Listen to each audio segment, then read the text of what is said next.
હળવદ તાલુકામાં 5 અસામાજિક તત્વોના ઘરેથી ગેરકાયદેસર વીજ કનેક્શન કાપી નખાયા. હળવદ પોલીસ અસામાજિક તત્વો વિરુદ્ધ કડક કાર્યવાહી કરી રહી છે, જેમાં આજે 5 જેટલા અસામાજિક તત્વોના ઘરે લાગેલા ગેરકાયદે વીજ કનેક્શન વીજ અધિકારીઓ સાથે રાખીને કાપી નાખવામાં આવ્યા છે. આ સાથે એક શખ્સના ગેરકાયદે બાંધકામને પાડી નાખવા નોટિસ પણ આપવામાં આવી છે. હળવદ પોલીસે આજે અસામાજિક તત્વોના ઘરે તથા ધંધાના સ્થળ ઉપર તપાસ હાથ ધરી હતી, જેમાં રમણીક ઉર્ફે બુદ્ધો અવચરભાઈ સિપરા રહે ગામ સુંદરગઢ તાલુકો હળવદવાળાને ગેરકાયદેસર વીજ કનેક્શન લીધેલ હોવાનું જણાઈ આવતા જેમાં આશરે 1,80,000 રૂપિયા જેવો દંડ થઈ શકે તેમ છે. શક્તિસિંહ રાજુભાઈ ગોહિલ રહે માથકવાડા તાલુકો હળવદ ગેરકાયદેસર વીજ કનેક્શન લીધેલ હોય જણાઈ આવતા જેના આશરે 1,80,000 રૂપિયા જેવો દંડ થઈ શકે તેમ છે.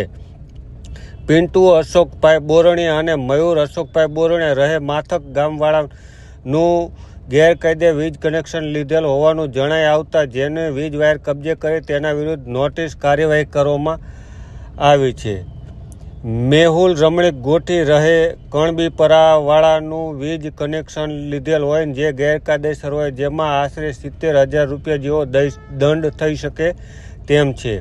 નવગણ ગણેશભાઈ ઉડેચા રહે રાણકપર તાલુકા હળવદવાળાનું પોતાના ગેરકાયદેસર બાંધકામ કરેલ જગ્યાએ ચેક કરતા દેશી દારૂ વેચાણ થતું હોય તેથી દેશી દારૂ વેચાણનો કેસ કરવામાં આવેલ છે, તેમજ રાણકપર ગ્રામ પંચાયત દ્વારા ડિમોલેશન કરવા નોટિસ આપી કાર્યવાહી કરવામાં આવી છે.